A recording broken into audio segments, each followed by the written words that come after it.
Salve, gente! Passando aqui para dar um recado rápido que a minha webcam estragou, então se vocês puderem deixar qualquer colaboração aí, eu vou deixar a chave Pix na descrição. Sério, qualquer valor ajuda. Vou buscar conseguir a webcam mais barata e ao mesmo tempo decente que eu puder para voltar a fazer vídeos legais pro canal.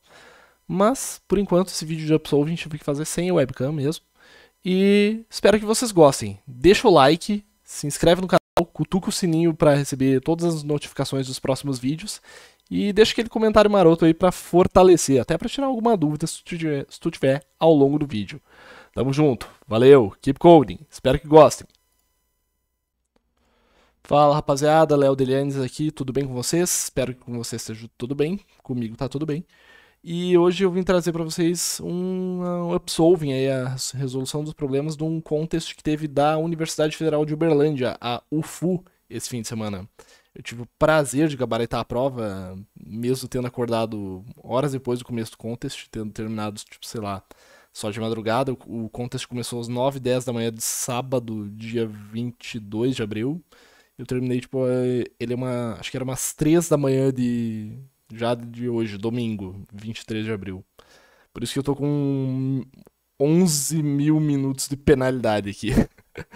Mas é aquele negócio, antes tarde do que mais tarde, né? Então tô aqui eu, né? Aposentado e pensionista da SBC. Fechei a prova. Salve aí pro pessoal do Milan de 2007, pro Bataclan também. O pessoal vem com os nomes de times legais também. O FMG não sei grafo. Aparentemente não precisava saber grafo para resolver alguns problemas aqui, tanto é que teve um que eu consegui resolver muito de boa, que eu achava que envolvia grafo e meio que não envolve grafo. Mas vamos lá. Vamos aos problemas que eu fiz em ordem de dificuldade, mais ou menos. O E e o L estavam mais ou menos empatados. O primeiro que eu tentei resolver foi o L. Então, né? Deixa eu mostrar aqui as minhas runs. Pra você ver a run que tá. Que eu fiz aos 405 minutos de contest já. Eu tava bem atrasado. Cheguei no contest bem. Como eu falei, acordei tarde e comecei a participar do contest tarde. Então, só fui, né? O primeiro problema que resolvi foi o L, e o L é esse problema aqui, da corrida. Eu vou pular toda a parte do enunciado, se vocês quiserem ler o caderno de prova, eu vou deixar aqui na descrição também, eu vou deixar o PDF. Eu vou. Quer dizer, isso se eu tiver autorização, é claro. E eu vou mostrar só a parte que interessa aqui, no caso, o problema em si. Ele te dá um número N de competidores, né, de corredores, e o tempo em segundos que eles demoraram pra terminar a corrida, né? A corrida ninja aqui do Naruto. E tu tem que pegar o número dos competidores, a ID dele, tipo a ordem, e o tempo dos competidores mais rápidos, e ordenar isso.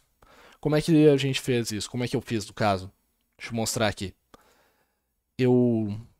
Aqui em C++, né? Eu declarei todas as bibliotecas aqui no padrão, com bits std c++.h, using namespace std padrão também. E eu fiz o seguinte, né? Declarei aí o inteiro, a quantidade de competidores, né? E eu sempre faço essa mandinga do EOF, né? Mesmo em problema que não envolve EOF. Só pro caso de ter mais de um caso de teste, eu quiser bolar mais um caso, assim, pra jogar junto, né? E aí, enquanto eu ler um número inteiro, N, e ele for diferente de EOF, o resultado do scanf, que é a função em C para ler valores da entrada padrão, seja teclado, arquivo texto, o que for.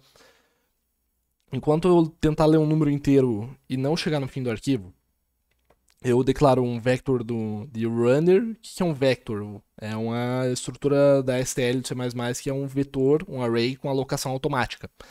Ou seja, nada de alocar dinâmico manual ou alocar estático, né? Dava pra alocar estático, dava pra fazer, mas eu preferi usar o vector, que é mais prático.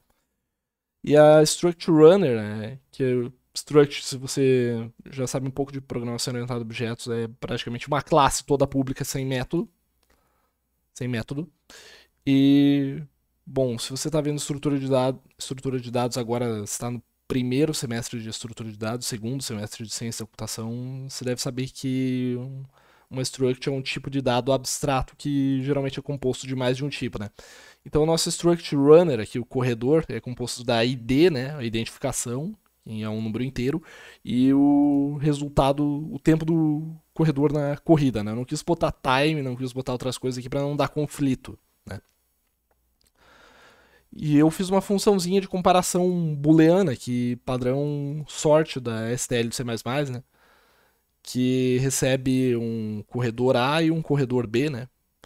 E retorna verdadeiro caso o resultado do corredor A tenha sido menor que o do corredor B. Beleza, isso a gente vai usar mais tarde aqui, né, no nosso sort. Aí, para cada corredor que a gente leu da entrada, para cada valor que a gente leu aqui da entrada, a gente faz o seguinte, né?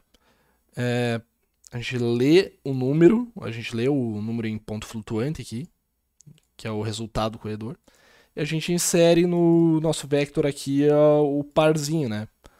De I mais 1, no caso, a identificação, e o D, que é o nosso double, nosso resultado aí da corrida, nosso valor aí, o tempo em segundos que cada corredor levou.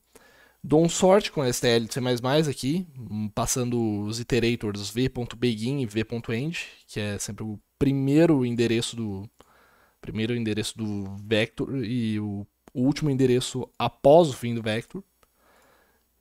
E daí a gente faz o seguinte, a gente mostra os primeiros colocados. Nesse formatinho aqui, ó. Primeiro lugar, competidor tal, tal, tal. Tantos segundos. Segundo lugar, competidor tal, tal, tal. E assim por diante. %D, que é para número inteiro. Tem essa letra O aqui, lugar, competidor, parari, parará. Aqui é a identificação, né? E o %.2LF, que é para mostrar sempre com duas casas após a vírgula. E o contra/N para mostrar o fim de linha. Isso aqui dava para deixar na mesma linha, mas eu preferi deixar o código um pouco mais bonitinho, então ficou assim, né? Podia botar assim também, tanto faz. Funciona. Não é que nem Python, o C e o C++, eles são um pouco mais permissivos com a indentação, então era isso. Foi assim que eu resolvi o problema L. Beleza, o próximo problema é uma cifra de César, né? É a era de César Augusto.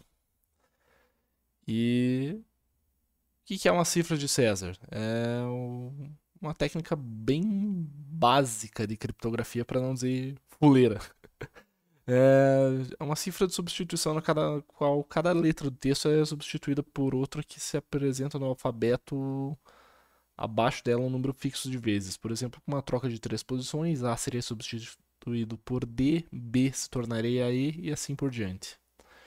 O nome do método é em homenagem a Júlio César, que usou ele para se comunicar com seus generais. Então, o problema é basicamente isso aqui. A entrada é a quantidade de casos de teste, um número n, né? E cada uma das n linhas vai ter um inteiro e uma string, composta só de letras maiúsculas de 1 a 1000 caracteres. Aí a saída é a string deslocada essa quantidade aqui à direita. No caso, 1, aqui tu vê que o L virou M e assim por diante. No -1 o M virou L e o 4 o I virou M. Isso só para as primeiras letras aí da palavra, né? Da string. Deixa eu mostrar como é que eu fiz aqui então. Aqui é o caso de entrada, saída, que eu copiei, né? Então, eu fiz. Esse daqui eu fiz praticamente em C puro mesmo, não usei nada de C, mas salvei como C por força do hábito mesmo. Eu sempre faço isso porque dizem que o G, o compilador do C, gera binários melhores do que o GCC. E também, se for precisar de alguma coisa do C, não precisa salvar o arquivo de novo como .cpp.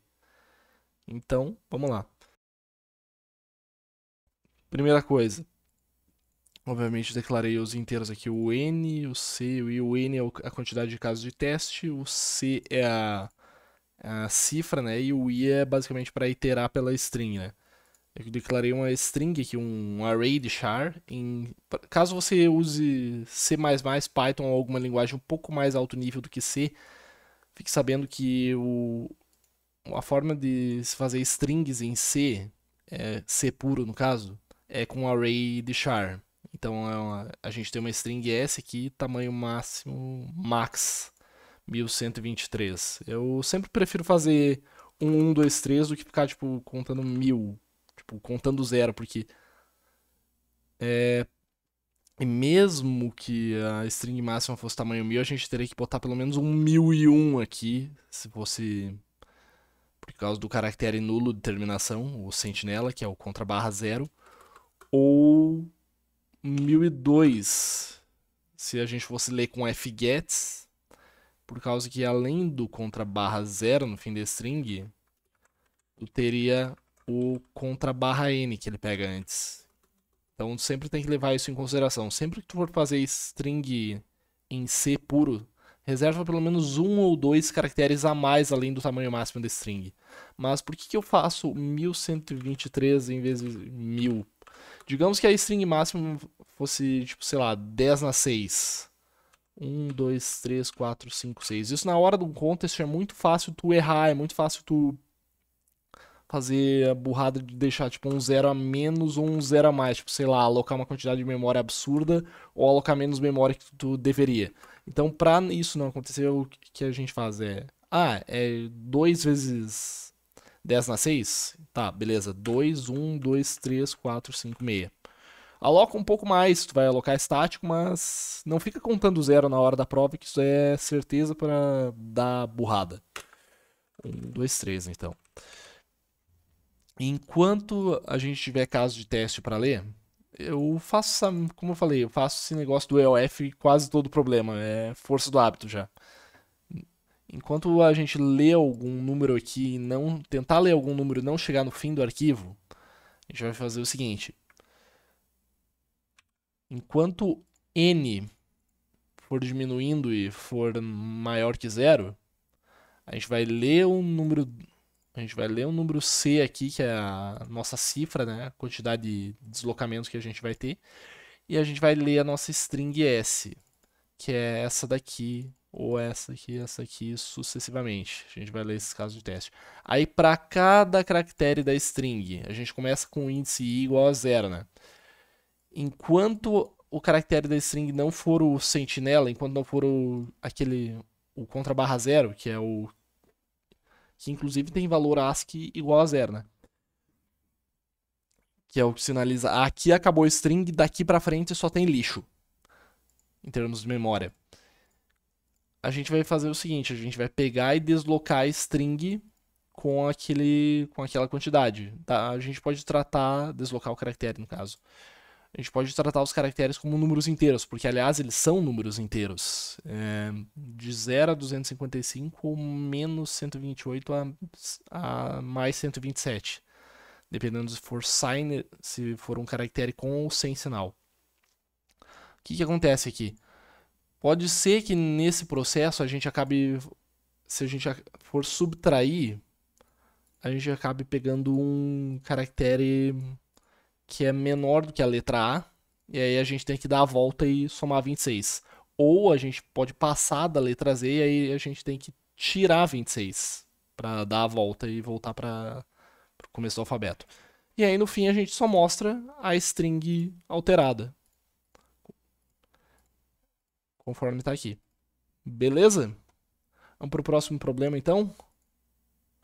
Próximo problema que eu tentei resolver é 405, 538. Terceiro problema é o M, né? Vamos pro M. Vamos pro problema M. Deixa eu descer ele aqui. É o problema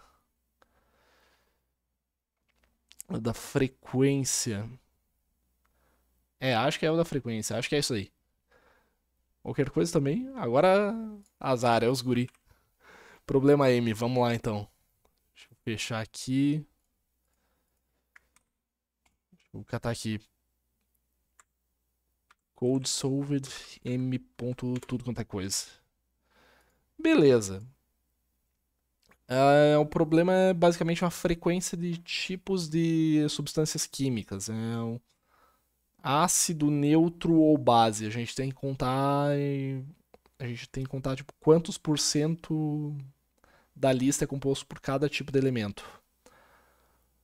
pH de uma substância é considerado ácido se for de 0 a 6, neutro se for 7 ou básico se for de 8 a 14. Aí a gente tem que criar um programa que calculasse a frequência com qual cada classificação de pH é encontrada numa amostra com tantos ácidos. Quer dizer, com tantas. Uma lista com tantas amostras. Com pH ácido, a frequência com pH neutro, a frequência com pH básico. Aí a gente tem um inteiro N, que é a quantidade de amostras a serem analisadas, que pode ser nada ou pode ser qualquer valor entre 0 e 10.000. E aí as próximas linhas contêm N inteiros A, podendo ser no mínimo 0 e no máximo 14. Aí o percentual de amostras com pH ácido, neutro e básico nessa ordem, com 3 casos de decimais de precisão, conforme o exemplo abaixo. Ó, a gente tem duas substâncias ácidas aqui, pH 2 e 3, né? Que é isso dá 0,4 do total, dá 40%. A gente tem uma substância neutra, que dá 0,2 do total. Total de 1, né? E a gente tem duas substâncias básicas aqui, com pH 9. A neutra é com pH 7, que dá 0,400 também. Como que eu resolvi esse cara? Bem simples. Tá bem aí na cara pra todo mundo ver. É bem barbada.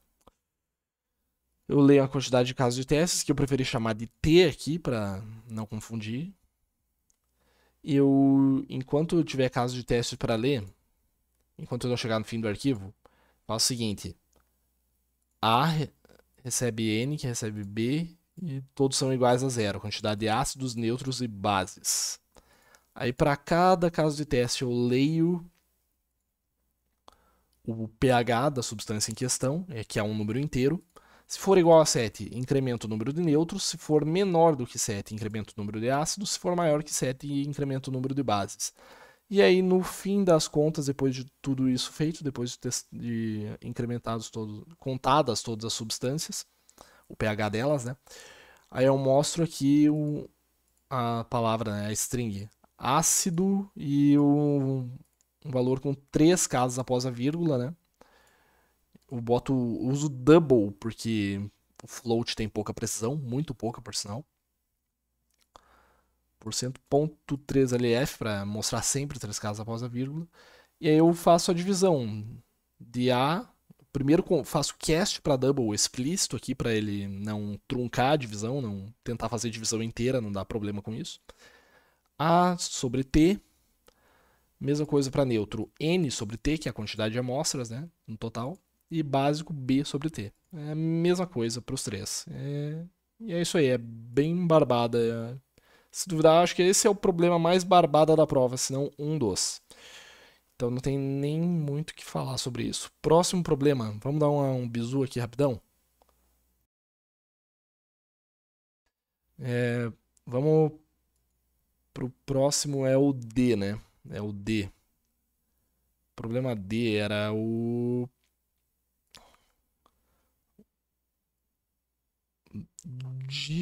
diagonal do Diogo. Eu confundi com o digitador gago, que é outro problema que tinha no Uri. Eu vou resumir o enunciado todo aqui, porque eu não quero perder tempo com bobagem. Então, ele pediu para criar uma função que, dada uma matriz quadrada, calcule a diferença absoluta entre as somas e as diagonais. Isso aqui, se tu fez o primeiro semestre de ciência da computação ou qualquer curso similar da área, tu sabe ler uma matriz, tu sabe fazer esse exercício aqui. Esse aqui é outro que é super barbada. Inclusive, não sei como a galera parece que estava resolvendo menos esse problema aqui do que os outros dois primeiros que eu passei, que um inclusive envolvia ordenação, tá ligado? Tá, mas vamos lá. A gente tem uma matriz aqui, o diagonal principal é 11, 5 e menos 12. 11 mais 5, 16, menos 12 dá o quê? 4. E A gente tem uma outra diagonal que dá 10, 5, 4, total 19. 4 menos 19 dá 15. Menos 15, né? Mas a gente mostra o valor absoluto. Vamos para a solução do problema no código.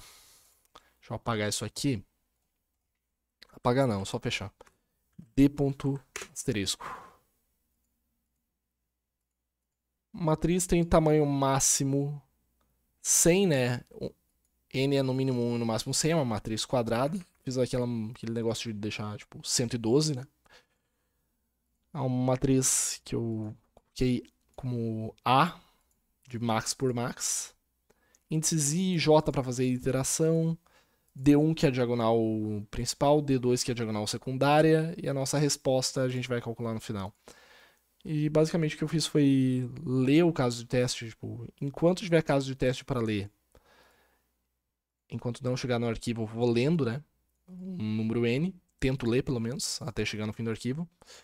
Inicio as diagonais principal e secundária, somas, né, como zero. E aí eu faço a leitura aqui da... Eu já faço a leitura da matriz e faço a soma aqui já durante a leitura. Aqui tem uma coisa legal, que é a aritmética de ponteiros. Isso aqui é a mesma coisa do que isso aqui.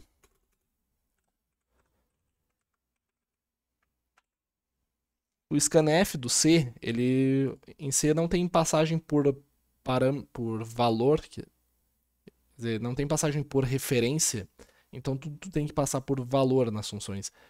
Então, como tu tem que passar um endereço de memória para ele salvar para ler e salvar uma variável, tu pode fazer o seguinte: aqui tu pode mandar o endereço da matriz A nos índices I e J, ou tu pode simplesmente mandar a matriz A no índice I mais J, porque isso daqui, A no índice I, é um endereço de memória.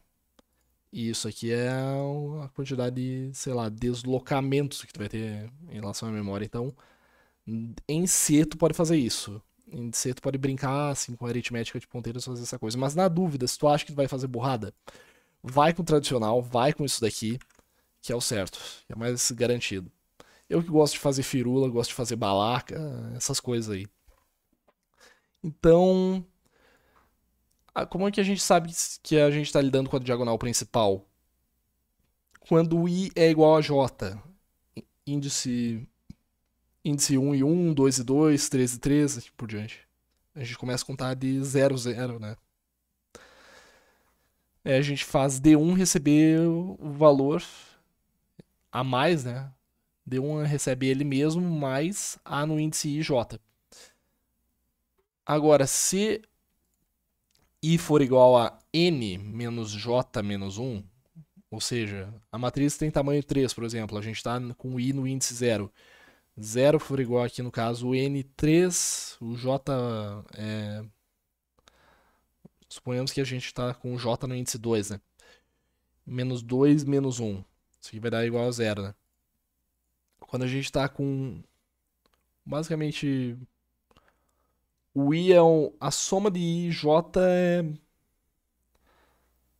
Eu podia ter feito se a soma de I e J fosse o N menos 1. Dá na mesa. Então, D2, que é a nossa diagonal secundária, recebe ele mesmo mais a matriz no índice I e J. Aí a nossa resposta final é D1 menos D2.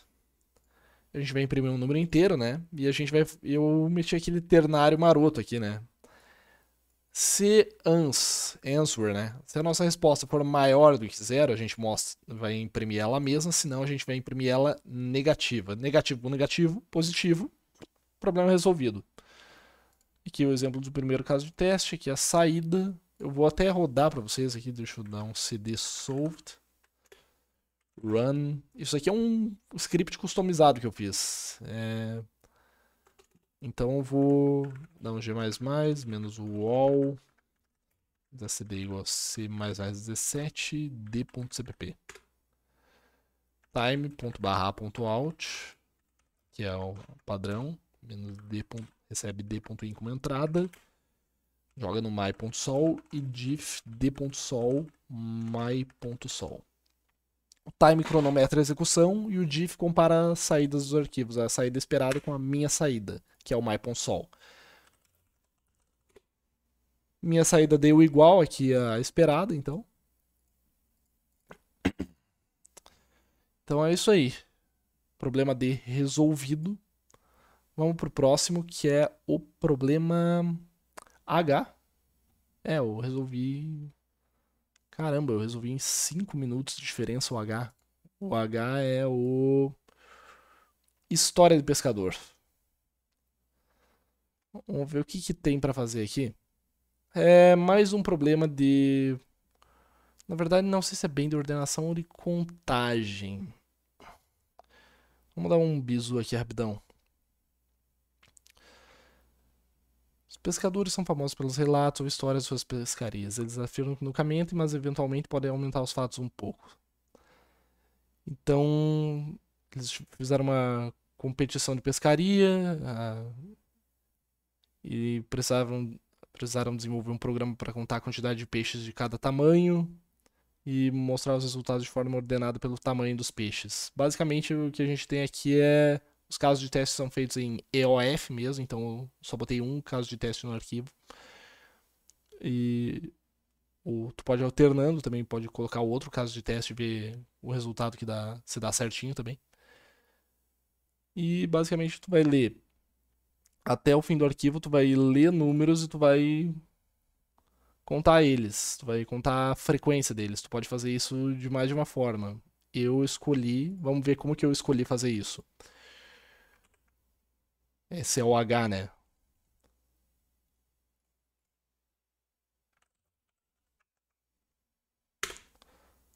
O H é esse cara aqui. Eu resolvi meio que fazer um tiro de bazuca pra matar uma mosca, não sei se realmente era necessário. O T era no máximo 1000, mas eu acho que a forma mais facilitada que eu achei de fazer foi usando o map, que o map ele é um dicionário da STL do C++. Tu pode usar um valor como chave, no caso o número inteiro, e tu faz uma relação chave-valor. A chave é o primeiro e o valor é o segundo. O que eu estava fazendo?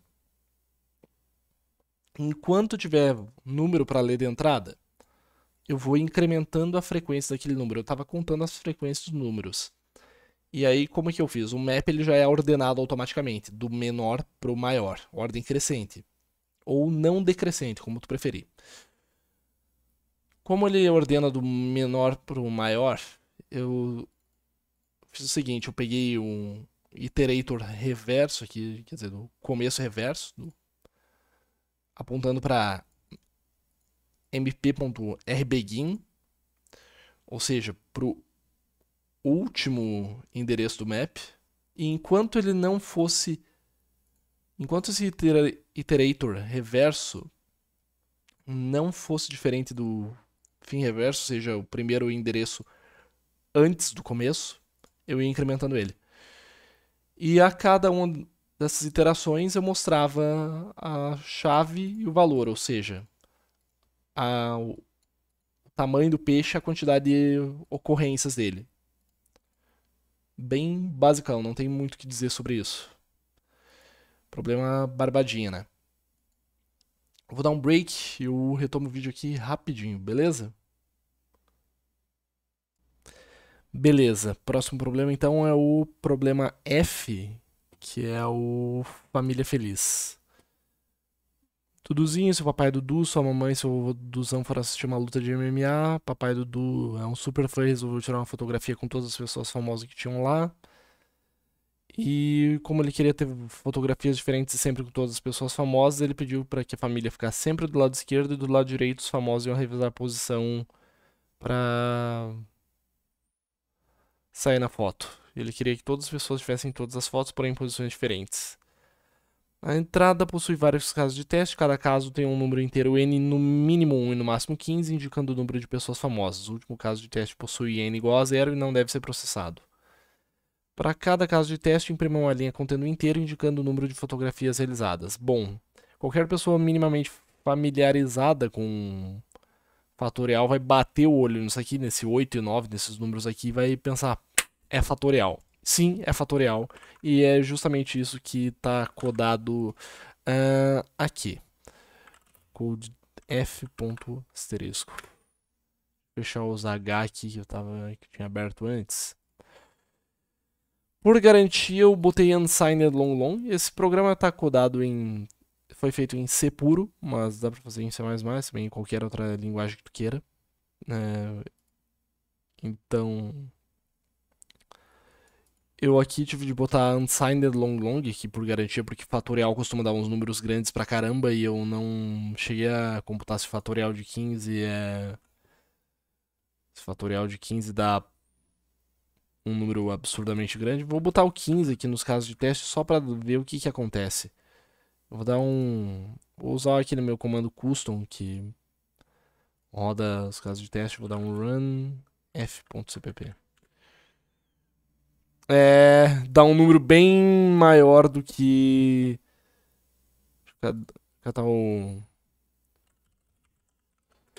eu abrir a saída do meu programa. Dá um número bem maior do que 2 na 31, pelo visto. Então foi bom eu ter colocado unsigned long long pra caber no inteiro de... Porque no inteiro de 32 bits não ia caber, no de 64 ainda cabe com relativa folga. Eu suponho. Bom, dá para fazer fatorial recursivo ou iterativo. Eu fiz iterativo. Eu declarei aqui o nosso n, né? Enquanto a gente tenta ler um número n e ele for diferente de zero, a gente mostra o fatorial dele. É basicamente isso. Aí a funçãozinha do fatorial é o seguinte: a gente tem um valor de retorno que é igual a 1. Esse ULL aqui é de unsigned long long, tipo a constante de unsigned long long. E aí a gente começa... Eu podia ter começado só com 1, porque acho que ele ia fazer o cast direto. Tanto é que eu comecei com o i igual a 1 aqui, né? Então, sei lá, meio incoerente, mas tudo bem. Aí a gente vai com o i igual a 1, começa igual a 1 e vai até, no máximo, necessariamente no máximo n. Inclusive n. E então a gente vai incrementando. Eu podia começar em 2, né? Já que é fatorial. Multiplicar por 1 não vai fazer diferença. A gente vai multiplicando o retorno por i e salvando nessa mesma variável, o retorno, hatch. E aí a gente retorna hatch. Bem brain dead, não tem muito o que dizer. Eras isso pro problema F. Problema C. Problema C, o que a gente tem? A gente tem o... Estratégia de comunicação.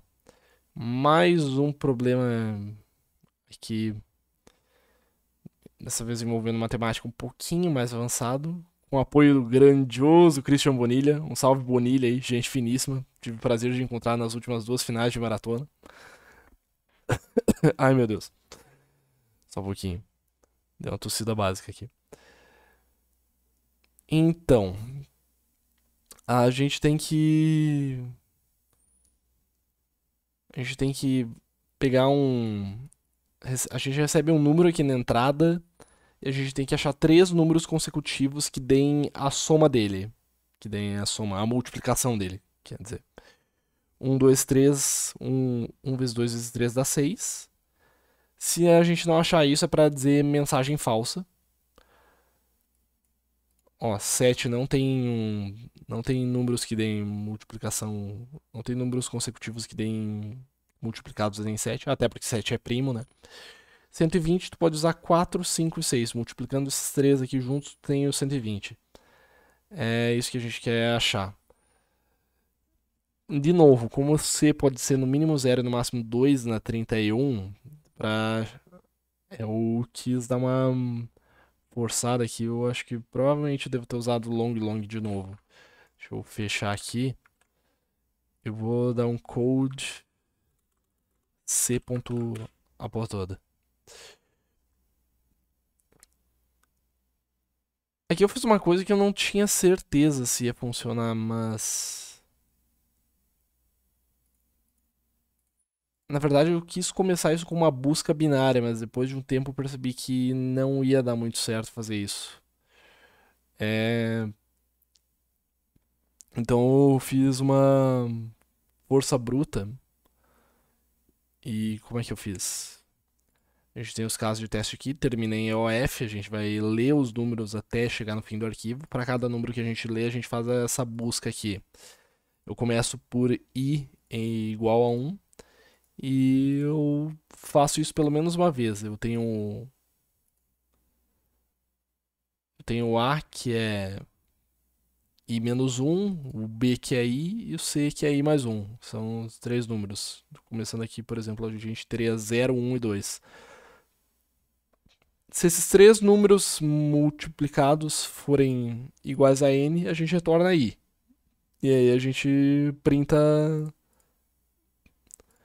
E aí a gente printa esses três números aqui. Se eles forem maiores, significa que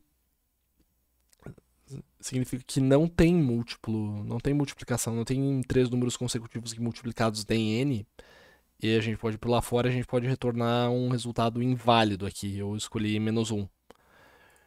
Aí se a resposta aqui for diferente de menos 1, a gente mostra o resultado, né? Os números que a gente achou. Senão a gente mostra a mensagem falsa. Eras isto pro problema C de casa. C de comunicação. Problema O. Vamos dar uma olhada no problema O. O que a gente tem aqui? Problema O. É o último aqui da prova. É o Hanoi. Cara, esse daqui é um queridinho, é um clássico. Esse daqui é muito gostosinho. Tu poderia ler todo esse enunciado aqui e pensar, bah, vou ter que implementar o algoritmo da Torre de Hanoi. Mas não. É só tu catar um padrão aqui na entrada. Se bem que eu acho meio difícil aqui com só dois casos de teste. A entrada contém um inteiro x0 igual. X é no mínimo 0 e é no máximo 25, que representa a quantidade de discos. Se tu já brincou de Torre de Hanoi, eu acho que tu vai estar familiarizado com esse conceito. Se não, sugiro dar um bizu no Wikipedia. Vamos dar um bizu rapidão? Deixa eu fazer o seguinte. Deixa eu ver se consigo fazer aqui.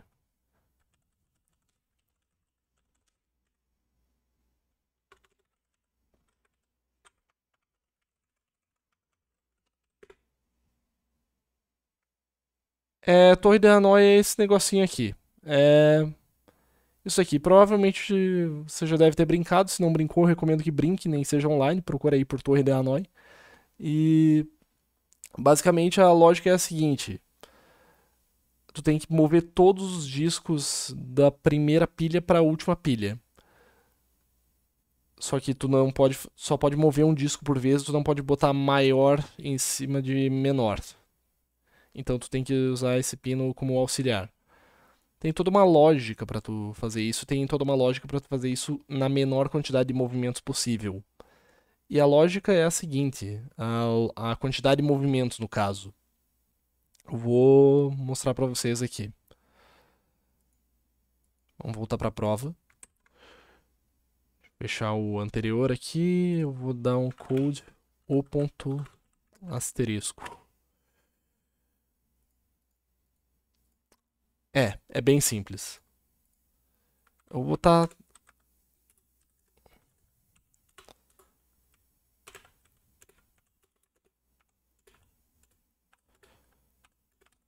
Eu vou botar só isso aqui de caso de teste, eu acho que já vai ser mais do que suficiente para perceber o padrão.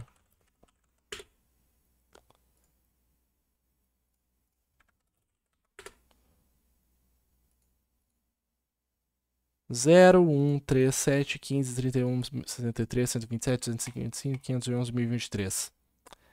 É 2 na n menos 1. A quantidade de movimentos que tu precisa fazer para resolver isso aqui. No caso aqui tem 8 discos, né? É a quantidade mínima de movimentos que tu precisa para passar todos os discos de uma torre, de um pino pro outro, pro último, sem violar as regras, no caso do 1, 2, 3, 4, 5, 6, 7, 8. 2 na 8 menos 1, que nesse caso aqui dá quanto? Dá 8 aqui é 255 movimentos, é o mínimo. Se fizer da forma esperta. Então aqui basicamente o que eu tô fazendo, tu pode fazer potência de 2 bem fácil, deslocando o número 1 N casas à esquerda. Isso aqui é deslocamento de bits, no caso a gente tem um... Suponhamos que o número 1 com 8 bits seja isso aqui, né? Isso aqui já é número 2. Isso aqui já é o número 4. Isso aqui é o número 8. Isso aqui é o 16. Isso aqui é o 32. Isso aqui é o 64. E eu não vou me arriscar a dizer que isso daqui é o 128, porque no inteiro com sinal isso daqui pode ser completamente outra coisa. Não lembro muito bem de como faz complemento de 2. Desculpa, professora Ana Carolina, Ciência da Computação do BF. Eu tô fraco de conceitos básicos de computação aí. Mas, resumo da ópera é isso. É, e se tu quiser fazer isso aqui, tu vai ter 1, 3, 7, 15, 31, 62. Não, acho que eu pulei alguma coisa. É 1, 3, 7, 15, 31, 63, 127. Não, tá certo. É. Resumo da ópera. É sempre 2 na n menos 1. Quando tu tá fazendo... Quando tu tá deslocando um bit, na verdade tu tá fazendo isso aqui. Deslocando pra esquerda, tu tá multiplicando por 2. Isso aqui é binário. Caso não tenha ficado claro até agora. Ai, meu Deus do céu. Já fiz absolvings melhores. Mentira, esse é um dos poucos que eu fiz na vida. Mas vamos fechar isso daqui e a gente vai pro próximo problema, que é o K. Esse foi o primeiro WA que eu tomei na prova. O problema K é o... Bolinhas de gude. Qual que é a brincadeira aqui por trás do bolinhas de gude? Ele... O Joãozinho gosta muito de brincar com bolinhas de gude. Ele pediu pra mãe dele uma forma de recompensa sempre que ele tirar boas notas. Ele pediu pra ela que a partir de hoje desse a ele uma bolinha de gude a mais que no dia anterior. Ou seja, no primeiro dia ele ganha uma bolinha, no segundo ele ganha duas, no terceiro três, no quarto dia quatro. No 20º dia ele ganharia e bolinhas de gude. Aí ele dá a quantidade de dias que passaram e ele quer saber quantas bolinhas de gude ele ganhou. Isso aqui tem uma pegadinha, tá? Isso aqui, esse caso de teste tem uma pegadinha. Eu acho que quem olhar o número 10 e ver um 55 aqui, quem olhar o número 100 e ver um 50-50 já sabe do que se trata. Isso aqui é soma de Gauss. Isso aqui é a soma gaussiana. Como tu faz isso? Inclusive já ouvi falar que teve pessoas que deram nome de filha, nome de gaussiana para uma filha. Existe um abraço para todas as gaussianas que existem Brasil afora, ou mundo afora, não sei. Deixa eu catar aqui. Code K. Tudo. Aí eu fiz uma burrada que foi a seguinte. Eu tomei o wrong answer retornando isso aqui. Deixa eu ver se era isso aqui mesmo. Eu quero ver a versão errada desse código que eu fiz antes.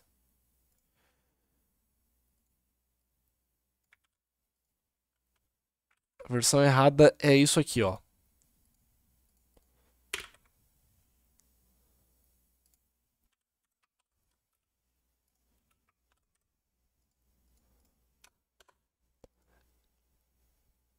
Por que isso daqui tá errado?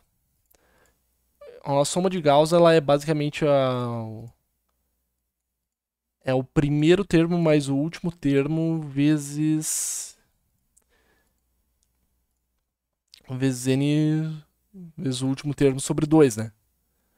Sem mais, tipo, a soma de Gauss, a soma de todos os elementos, todos os números de 1 a 100, inclusive, vai dar 50-50, né? Então, o que acontece? O que tem de errado? 1 mais 100, 101. 101 vezes 100 dividido por 2, que é 50, dá 50-50. 5.050, né? Só que isso aqui é uma divisão inteira. Então, eu tava tendo problema quando. Eu tava tendo problema quando eu tava com um caso de teste com números ímpares. É só tu comparar o K.sol, que é o gabarito esperado aqui, e o My.sol. Ó, pode ver. Tenho 10, 1, 2, 3, 4, 5, 6, 16 e 100, né? Aqui tá tudo certinho. Aqui tem 1 a menos, aqui tem 2 a menos, aqui tem 3 a menos. E o resto tá certo. Então, o que eu tive de fazer aqui pra corrigir essa burrada que me rendeu um wrong answer? Eu tive de fazer o seguinte: eu retorno essa soma, feita uma divisão inteira, e se. Aqui eu fiz um e bit a bit com o número 1, né? Pra saber se o número é ímpar. Se n for ímpar, a gente retorna mais um. A gente retorna n mais 1 dividido por 2 a mais junto dessa soma em termos, senão a gente não soma mais nada. Se for par, a gente não soma. Ou agora que eu fui parar pra pensar. Não, esquece. Bobagem da minha parte. Tá certo isso aqui. Aí, pra cada valor que a gente lê, até chegar no fim do arquivo, a gente imprime a soma de Gauss daquele valor. Era isso pro problema K. Próximo problema é o B. Problema B, né? Problema B é o. Vamos subir. Palíndromo em duas bases. Esse daqui me deu uma dorzinha de cabeça para codar. A gente tem o seguinte aqui. O Arthur ficou intrigado ao ver que o número decimal 585 é igual a 1001001001 em binário. É um palíndromo das duas bases. É o mesmo número de trás para frente em decimal e em binário também. Então ele começou a encontrar outros casos em que isso acontece, e ao ver que havia outros números com essa característica, ele resolveu criar um desafio para divertir os amigos. Nesse desafio é preciso encontrar a soma de todos os números palíndromos na base decimal e na base binária dentro de uma faixa de números. E ajudar ele a conferir se os cálculos que ele fez estão corretos, desenvolvendo um programa que automatize essa verificação. A primeira linha é composta por um inteiro n, indicando o número de casos de teste. As próximas linhas contêm dois números inteiros M1 e M2, não são os max, M1 e M2, que são no mínimo 1, no máximo 10 na 6 cada um, sendo M1 no máximo M2, indicando o início e o final da faixa que se deve calcular a soma dos números que são palíndromos nas duas bases. Em cada linha deve ser impressa a soma de todos os números que são palíndromos na faixa informada e também o total de números encontrados. Esses números devem ser separados por um espaço.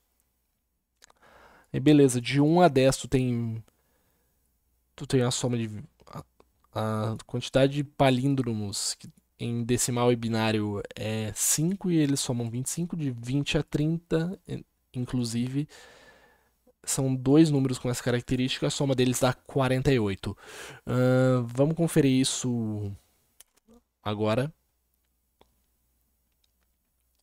E como que a gente vai ver isso aqui? Aqui. Fechar o K, que eu já resolvi, e vamos... B asterisco. Aqui. Esse aqui sim eu fiz um tiro de bazuca pra matar uma mosca. Deixei até os acertos aqui que eu tava usando pra debugar o negócio. Olha que beleza. eu fiz algumas coisinhas aqui. Primeira coisa, declarei. Eu fiz meio que uma solução offline aqui, na verdade. É, eu pré-computei todos os números e eu fiz isso de uma forma eficiente. Eu fiz isso. Eu não sei nem se precisava, mas quando eu li 10 na 6 eu pensei, se tiver que fazer isso de forma quadrática, se tiver que buscar no intervalo isso aí toda vez, não vai ser eficiente. Então, fazer isso com uma Fenwick Tree.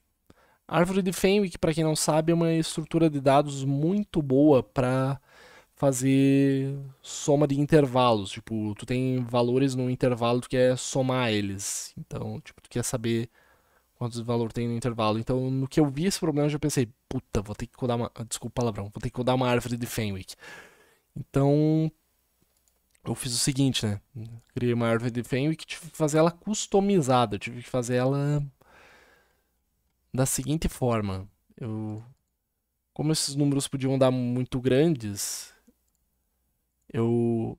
Ó o max aí de novo. Botei 10 na 6, né? 1, 2, 3, 4, 5, 6, que nem eu falei mais cedo no vídeo. Eu botei LL, fiz um par de LLs aqui que eu chamei de L2, fiz um vector de par de LLs, um vector de L2 que eu chamei de VL2. TypeDef é basicamente um atalho, uma macro assim para tu não ter que, sei lá, ficar digitando, por exemplo, vector pair long long long long my vector. Tu pode substituir tudo isso aqui por VL2 my vector. Por isso que eu gosto do TypeDef, por isso que eu gosto do C++, ele te permite fazer bastante gambiarra. E então, vamos lá. Ah, meu pai amado. Tem essa Fenwick Tree que eu fiz em orientado a objetos, né? Eu fiz uma classezinha, né? Bem simplesinha. A única coisa que tem de privado é nosso vector ft, que vai ser a nossa Fenwick Tree internamente. E aí, de público, a gente tem o construtor dela, o método Fenwick Tree, que recebe um inteiro n, que é o tamanho da árvore. E aí a gente expande preenche o nosso vector aqui com n mais uma posições. A gente não usa a posição de número zero ou zerésima. E preenche com zero tanto para o primeiro item quanto o segundo item da tupla, do par. Aí a gente tem a função RSQ, que é Range Sum Query, que faz a soma do intervalo de 0, ou melhor, de 1 até b. E a gente inicia com uma variável soma que começa de 0 e 0. Então, isso aqui eu tô fazendo em par, mas dá pra fazer simples, dá pra fazer sem... Dá pra fazer, tipo, uma Fenwick Tree só de inteiros, né? Aí, basicamente, para cada... A gente começa com um B e a gente vai incrementando ele com o bit... Não sei se é o bit menos ou mais significativo de B, que é uma... Na verdade, a gente vai decrementando, né? Tu obtém através de B e menos B. Se procurar sobre a árvore de Fenwick, tu vai saber mais sobre. Eu vou tentar lembrar de deixar o link na descrição. Então, a gente vai incrementando a soma aqui com o que está na árvore de Fenwick nessa posição. E a gente vai passando. Isso daqui é bem mais eficiente que iterar por todos os elementos. Isso aqui não é linear, isso aqui é logarítmico. Ou seja, em vez de ser O de n, é O de log de n, na base 2. E a gente retorna a soma. A gente tem o mesmo método aqui, só que fazendo a soma no intervalo. A gente calcula a soma para o final do intervalo, e aí se o começo do intervalo for maior que 1, a gente faz a soma... A gente faz a soma até a menos 1, né? Até o começo do intervalo, a gente subtrai a soma dos intervalos aqui para dar o intervalo bem certinho que a gente está procurando. E aqui a gente tem a funçãozinha de atualização, que a gente começa com que a gente começa no índice K, que ele nos passa, né? E ele nos passa um valor V para atualizar as frequências. Então, ele vai até o final da nossa árvore de Fenwick, né? Vai incrementando de novo com o bit, não lembro agora se é o mais ou menos significativo, que ele consegue através desse E bit a bit com o K e menos K. Eu não vou entrar nos fundamentos de novo, como eu já falei, eu não vou entrar nos fundamentos de como funciona a Fenwick Tree por debaixo dos panos, mas grosso modo é isso aí. Eu basicamente codei sem procurar entender muita coisa. Não é pra entender, é pra sentir. Mas enfim, fiz a Fenwick Tree, né? E aí o que eu fiz? Eu populei ela com todos os números que eram de 1 até um pouco mais que 10 na 6. Um pouco mais que 1 milhão, né? Populei ela com todos os números que são palíndromos na base decimal e na base binária. Como que eu verifiquei isso? Para verificar se é na base decimal, eu fiz o seguinte: eu coloquei uma string aqui em C mesmo. Eu printei o número para uma string. Sim, no C tu pode fazer isso. Tu pode imprimir, dar um printf para uma string, imprimir o número. A princípio a gente inicia com a nossa resposta como verdadeiro. Sim, o número é palíndromo até que se prove o contrário. Aí a gente tem o tamanho da nossa string, né? Que é n. Nosso número aqui é x, né? E aí a gente vai até a metade da string, até a metade do número para ver se ele é palíndromo. Se a letra, o caractere naquela posição for diferente do caractere na posição oposta, tipo, se o primeiro é diferente do último, o segundo é diferente do penúltimo, o terceiro é diferente do antepenúltimo, então a gente não tem um palíndromo, a gente sai fora desse laço aqui e a gente retorna que ele é falso. Ou se a gente percorreu até a metade desse string e viu que ele é verdadeiro, viu que ele é um palíndromo, a gente retorna verdadeiro. A mesma lógica se aplica aqui para a função que eu fiz para ver se o número é palíndromo em binário também. Só que aqui eu tive que fazer um pouco na unha a string do número palíndromo em binário. Eu começo com i igual a 31, né? Que é tipo, acho que o maior bit no inteiro de 32 bits que a gente vai ter. A gente vai decrementando até chegar em zero, inclusive. Aí a gente vê se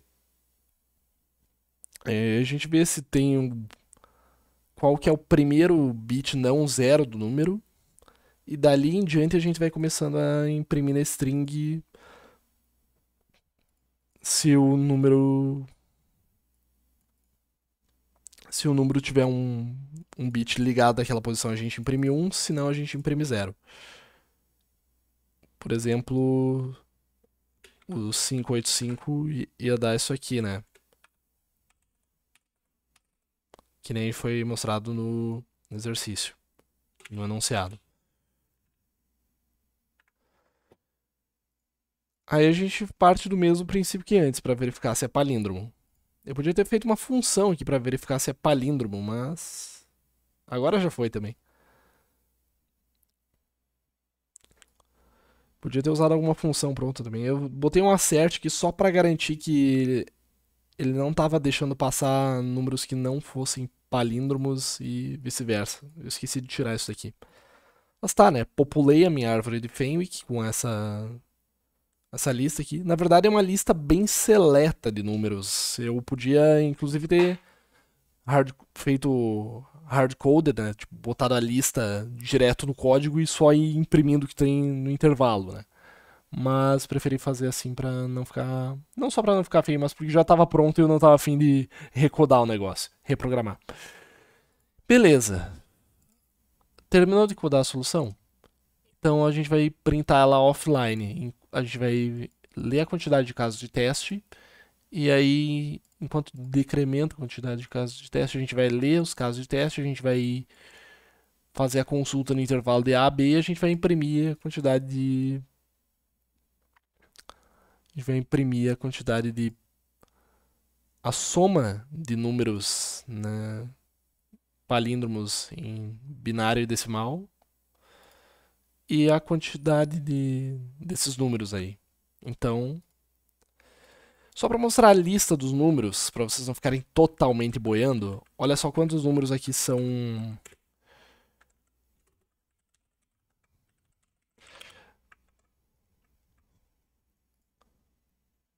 Olha só quantos números.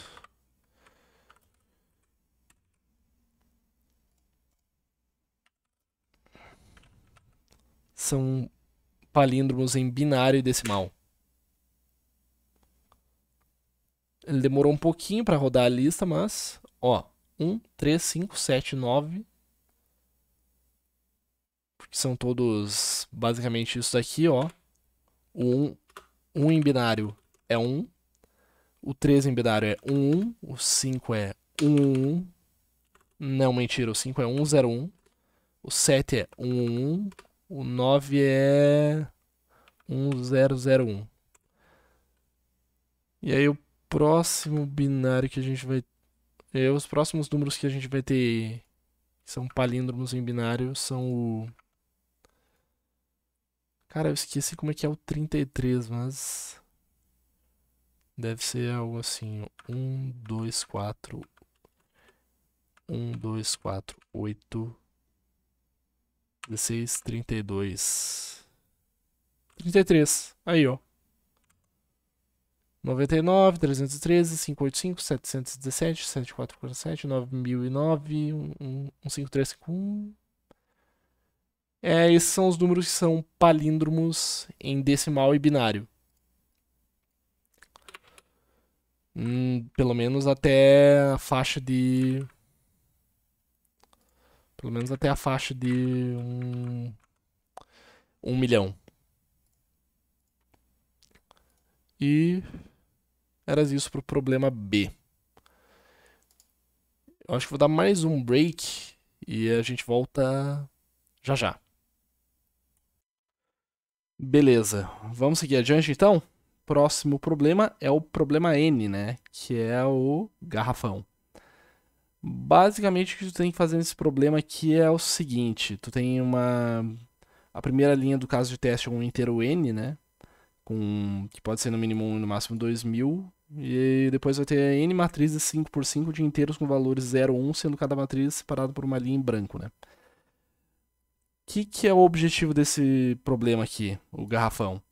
É você sair da posição 0 e 0 e chegar na última posição 4 e 4. Tu só pode passar na horizontal ou na vertical, não pode passar pela diagonal. O 0 é caminho livre e o 1 é como se fosse um muro, não tem como passar pelos números 1. Então, aqui no primeiro exemplo, tudo 0 aqui, tudo 0 aqui, tudo 0 aqui, ganhou. Dá pra chegar. Aqui não. Aqui tu tem zeros aqui, mas tu tem números 1 aqui fazendo um muro do qual não dá pra passar. Ah, não dá pra passar na diagonal esse zero aqui, né? Não. Nesse caso não. Nesse problema não. Então a resposta aqui é perdeu. Vamos ver como é que isso foi codado? Eu fiz o seguinte. Eu declarei inteiro T aqui, o nosso N na verdade é o T, quantidade de casos de teste. Fiz de novo aquele negócio do EOF para ler mais de um arquivo de casos de teste. Eu vou só separar ele aqui bonitinho. E enquanto tiver caso de teste para analisar, nosso N e nosso M vão ser sempre 5, que é as linhas e colunas da matriz. Aí a gente lê cada posição da matriz, né? De novo, aquele negócio de aritmética de ponteiros que eu já falei antes. Tanto faz fazer isso aqui ou isso aqui. Dá na mesma. No caso de scanf, não tente fazer isso aqui em C++. Porque aí você vai estar tentando escrever num endereço de memória, não numa variável. Você vai tentar escrever num ponteiro. Se for fazer em C++, faça sempre assim. Em C, tu pode fazer isso daqui, ó. Que é que nem eu já mostrei antes. Tu pode fazer uma dessas duas formas que tá mostrada aí na tela. Beleza, feito esse parênteses, eu vou apagar isso aqui. Vou deixar só a forma um pouco mais correta, né? E aí a gente tem uma posição inicial de partida, um índice I inicial, um índice J inicial, Start I, Start J, S I, S J. E TI, TJ é terminação, é onde termina nosso caminho I, nossa posição I e J, que é N-1 e N-1, que vai ser necessariamente 0, 0 aqui, 4 e 4.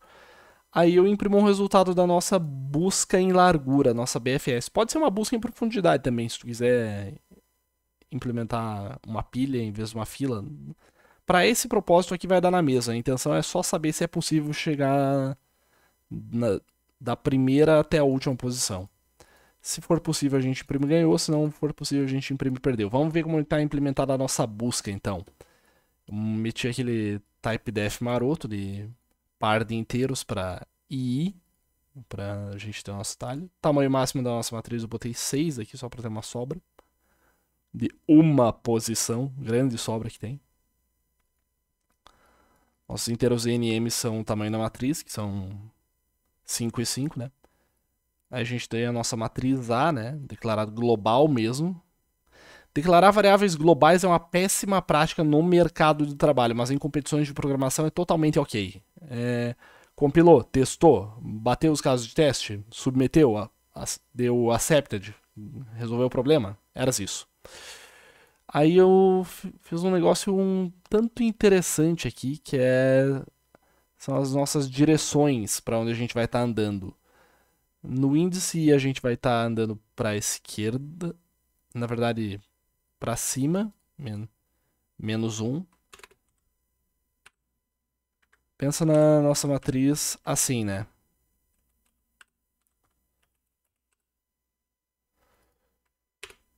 Então, deixa eu comentar isso aqui só para facilitar o entendimento. A gente tem 4 posições possíveis para os vizinhos desse vértice aqui no grafo, dessa célula aqui da matriz.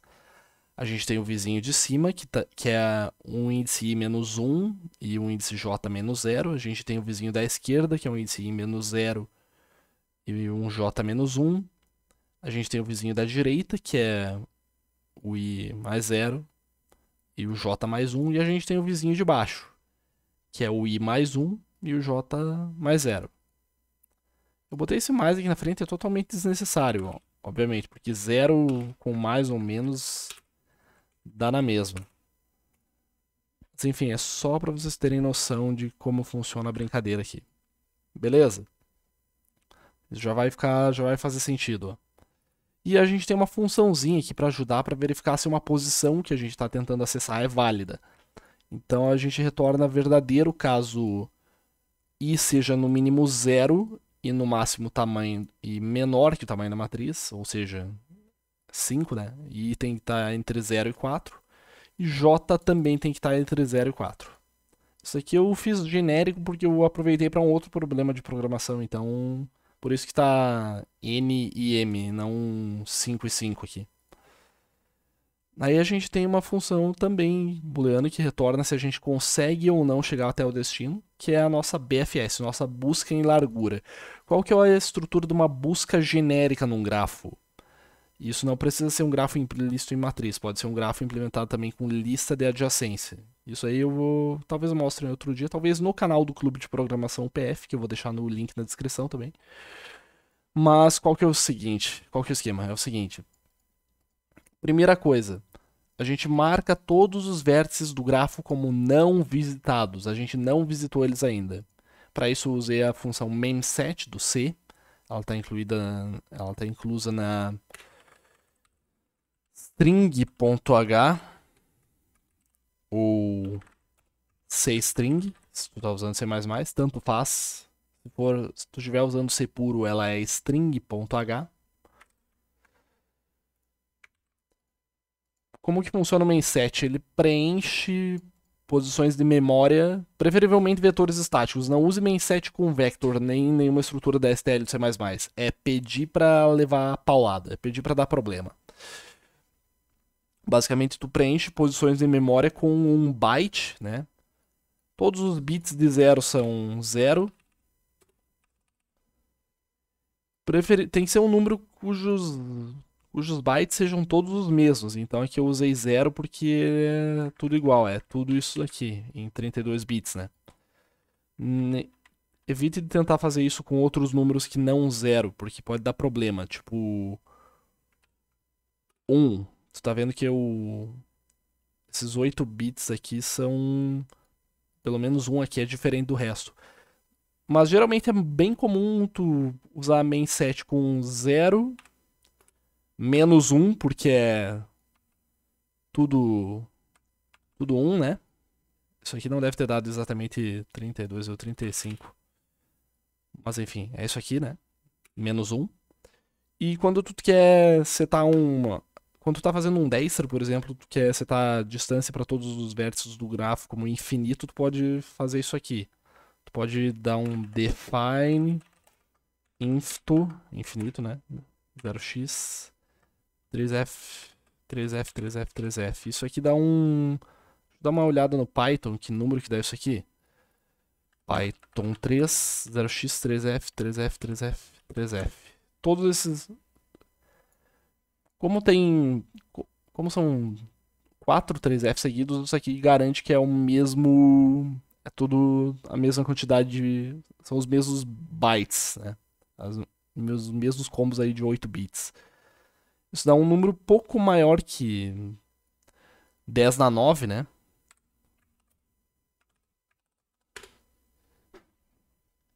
E é o suficiente pra tu... É um número grande bastante pra tu considerar ele infinito, entre aspas, né? Então... Deixa eu só conferir... bin 0x 3f, 3f, 3f, 3f. Deixa eu ver se dá certo. Ó. 11, 11.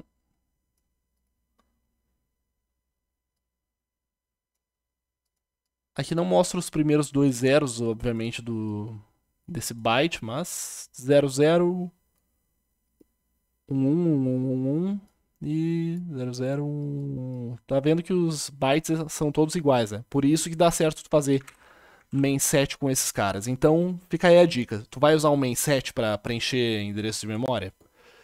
Tu usa preferivelmente só para zerar algum array estático, né? Pode ser uma matriz também. Preencher com -1, negativo, né? Ou com algum número cujos bytes sejam todos iguais. No caso, esse aí... 0x, 3f, 3f, 3f, 3f, né? Beleza? Leonardo, não quero usar main set, eu achei muito complicado. Beleza, tu pode fazer da forma tradicional e tu pode fazer também o seguinte, tu pode fazer um bom e velho for int i igual a 0 e menor que n e mais for int j igual a 0, j menor que m, j a no índice i vis, no índice i, no índice j igual a 0. Mas, Léo, isso aqui é um booleano, por que tu tá usando 0 e não false? Pode ser a mesma coisa. C tem a tipagem estática, mas ele tem a tipagem fraca. Ou seja, muitas coisas tu pode considerar como se fosse um inteiro. Um inteiro, um char, um booleano. No fim das contas é tudo número. False é igual a 0. Inclusive, o booleano é coisa do C++. Em C só tinha 0 e 1. Verdadeiro, true, é igual a 1. Beleza? Mas enfim, tá aqui a maneira tradicional de fazer, caso tu não queira usar o main set. Eu costumo usar o main set porque é mais eficiente. Fique à vontade para usar o que te for mais agradável. Deixa eu descomentar esse main set aqui, senão não vai funcionar. Aí a gente seta como visitado o nosso vértice de origem, né? Já marca ele como visitado. porque a gente está saindo a partir dele. A gente inicializa a nossa estrutura de dados aqui que a gente vai usar na nossa busca. Se for uma busca em largura, ou seja, tu vai explorar a vizinhança de cada vértice primeiro, não tipo o vizinho do vizinho do vizinho do vizinho, que é a busca em profundidade.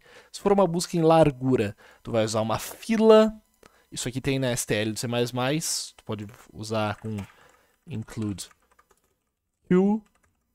Se for uma pilha, tu vai usar stack. Se for uma fila de prioridade, e aí tu vai ter que usar de outra forma. Com Dexter é outra forma, eu posso explicar isso num outro vídeo. Vai usar include priority queue. A fila de prioridade, por padrão, ela ordena tipo do maior pro menor. Então tu vai ter que fazer tipo um par do vértice com a distância até ele, para tu puxar os de menor distância primeiro. Mas enfim. Aqui a gente está fazendo uma busca em largura, então a gente está usando uma fila. Se fosse uma busca em profundidade, pilha.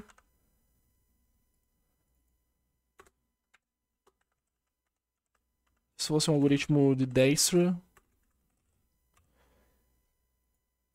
fila de prioridade. Mas a gente está usando fila comum porque é uma busca em largura. A gente insere, então, na nossa estrutura de dados, no caso, uma fila, o parzinho, né? Aqui, o nosso vértice, que é o par de posições da matriz, S e SJ, nosso vértice inicial, de onde a gente começa a busca. A nossa resposta, tipo, achamos o vértice que a gente queria, por padrão, ela é falsa. Enquanto a fila não estiver vazia, enquanto a nossa estrutura não estiver vazia, a gente faz o seguinte.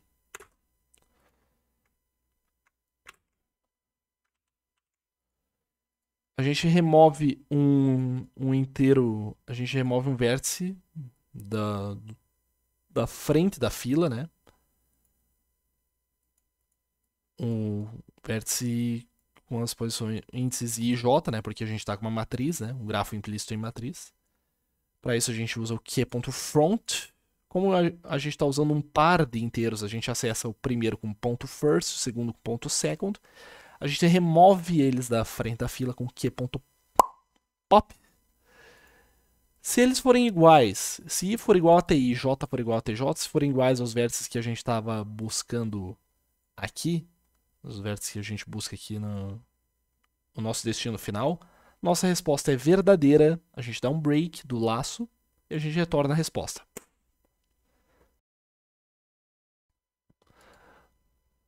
Para cada vizinho agora do...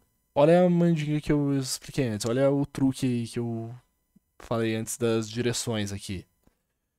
Para cada vizinho, para cada um dos 4 possíveis vizinhos do vértice que a gente está visitando agora, a gente faz o seguinte, né? A gente tem um índice K igual a 0, K é no máximo 3, né? De 0 até 3, né? São 4 índices possíveis. A gente tem um vértice que é I2 e J2. I2 recebe I mais DI no índice K e J2 é J mais DJ no índice K. Ou seja, a gente vai acessar os vértices vizinhos. Quando K for igual a 0, a gente vai acessar o de cima, se ele existir. For igual a 1, a gente acessa o da esquerda. Quando for igual a 2, a gente acessa o da direita. Quando for igual a 3, a gente acessa o de baixo. Aí a gente, obviamente, para não tentar acessar um endereço de memória inválido, tipo um -1 ou alguma coisa tá fora da matriz, a gente faz um teste assim. Se não for válida a posição I2 e J2, se não passar nesse teste aqui, a gente dá um continue. O que é o continue? O continue, ele pula tudo isso aqui, tudo que vem abaixo dele no laço, vai para a próxima iteração. Mas se passar no teste, a gente vai ver. Foi visitada a posição I2 e J2? Não foi. A posição que a gente está na matriz I2 e J2 é válida? Tipo, a gente pode passar, a gente pode se locomover pelos zeros? Quer dizer, é um 0, a gente pode se locomover por ele? Não é um 1, não é um muro? Então a gente marca como visitada essa posição e a gente insere na fila. A gente insere o vértice na fila. E assim a gente volta aqui para o começo do laço. Até chegar aqui, achar o nosso destino aqui, que é a última posição, nesse caso. E assim vai, até achar ou até não achar e retornar falso, se for o caso. Vamos rodar ele? G++, menos wall, menos sd, você mais 17, n.cpp, time.a.out,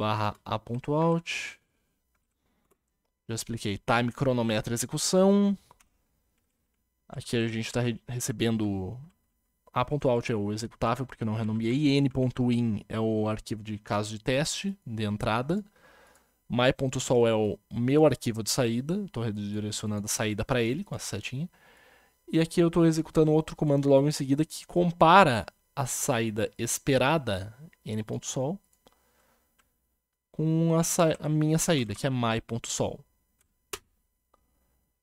Não mostrou nada aqui além do tempo. Ó, vou botar baboseira aqui para vocês verem. Ó, aqui mostrou que tem baboseira de um lado, literalmente. Não mostrou nada além do tempo, quer dizer que a saída bateu. Ó, deixa eu dar um code my.sol. Tá igualzinho. Não dá mais para submeter porque o contest não tá mais rolando. Eu gravei parte do Absolving num dia, parte do Absolving no outro. Mas eras isso pro problema N. Tá aí a solução. Vamos pro próximo. Problema G de gado, G de gato, como vocês preferirem. Esse foi outro que eu tomei WA porque é um problema aparentemente bem similar com o problema N. E eu esqueci de. Eu esqueci de fazer o seguinte. Ele é praticamente o mesmo problema, só que com matrizes de tamanho diferente. É exatamente o mesmo problema, só que com matrizes de tamanho diferente. O problema é que a minha primeira submissão eu fiz o seguinte, ó. Eu vou mostrar pra vocês. Eu deixei o tamanho do grafo máximo como 6. E o N máximo aqui, ele é 10. Aí por isso eu tomei um WA bem bonito na fuça. Não sei como não tomei runtime error. Porque ele deve ter tentado acessar a posição de memória que não existe. Mas tudo bem, acontece. Eu não vou ler o enunciado porque, como eu falei, ele é literalmente o mesmo problema, só que com um tamanho de matriz variável. Tu tem o... a matriz é quadrada sempre, né? Tu tem aqui a quantidade de casos de teste, tu tem o tamanho da matriz, tu tem a matriz em si. E a única coisa que muda é que em vez de tu mostrar ganhou ou perdeu, tu mostra 1 ou 0, respectivamente. Se dá, aqui dá pra chegar, ó. Aqui não dá pra chegar. Eu vou mostrar pra vocês, é a mesma lógica.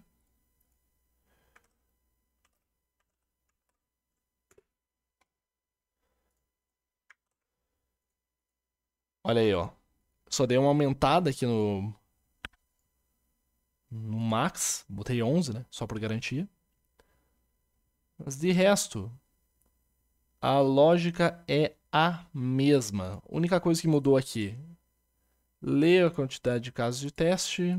Enquanto tiver casos de teste para ler, eu leio o tamanho da matriz quadrada, né? Eu faço o M ser igual a N, né? E aí eu leio a matriz como padrão. O de resto, a lógica é igual, só que em vez de imprimir um booleano, quer dizer, um booleano, na verdade, ele vai dar um 0 e 1 de qualquer maneira. Aí eu faço a conversão para inteiro, para ele imprimir 0 ou 1. Dá na mesma. Eu vou rodar ele aqui, fazer a mesma coisa que eu acabei de fazer, só que automatizado. Eu tenho um script para isso.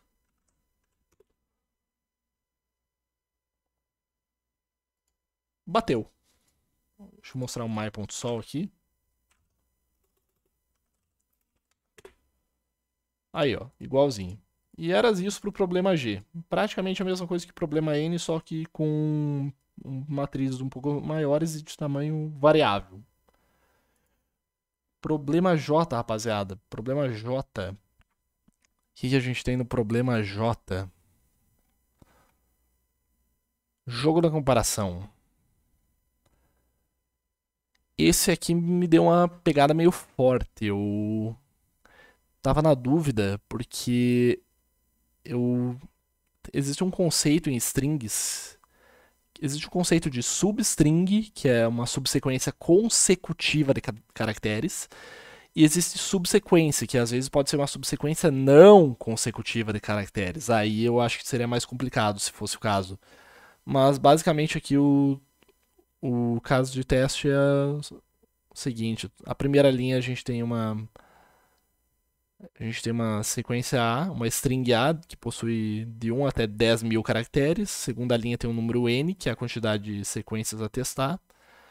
E aí tem N linhas para ver se a subsequência que vem se a substring que vem é substring de A. Ou seja, todas as letras que tem aqui estão contidas aqui. Diferencia maiúscula de minúscula sim, então pode observar que o primeiro caso de teste aqui, maratom com M minúsculo dá 0, o segundo com maratom com M maiúsculo dá 1. A tona dá 1 também, backtracking obviamente que não dá, que dá 0, e ato tá aqui, né, dá 1. Como a gente implementa isso, rapaziada? Eu vou abrir aqui, se liga só. A gente tem a nossa string A, que é a string de exemplo, né? A string que a gente quer testar. Nossa string principal. E enquanto a gente tiver string para ler de entrada, a gente vai ler aí na sequência o número de casos de teste. A gente pega aqui o tamanho da string. Aqui eu usei fgets porque não sabia se podia ser. Aqui, ele diz que.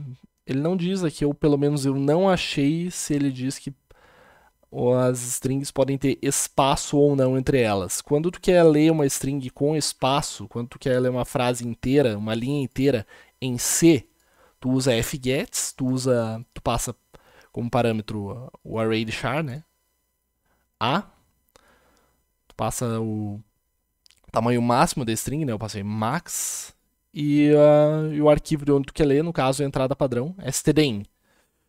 Enquanto isso for diferente de null, enquanto a gente não achar um endereço de memória nulo tentando ler a string com fgets, a gente vai ler, daí normalmente com scanf um inteiro t, que é a quantidade de casos de teste. Nosso n vai ser o tamanho da string. Por que menos 1? Eu passei o strlen aqui com menos 1. Porque o fgets ele lê a quebra de linha também, ele lê o enter junto. Ele conta como caractere também. Então, para tu pegar o tamanho da string sem o enter, tu tem que fazer isso aqui. Tu tem que botar menos 1. Enquanto a gente vai... E aí, para cada caso de teste, a gente lê de novo, lê a string S. No caso, nossa principal é A, cada string de teste que é S. Aí a resposta, para saber se ela é a gente a princípio assume que ela não seja substring. Já vamos mostrar o porquê. Aí a gente faz o seguinte, a gente pega o tamanho da nossa string S, a gente salva ele em M, menos 1, né, por causa do enter.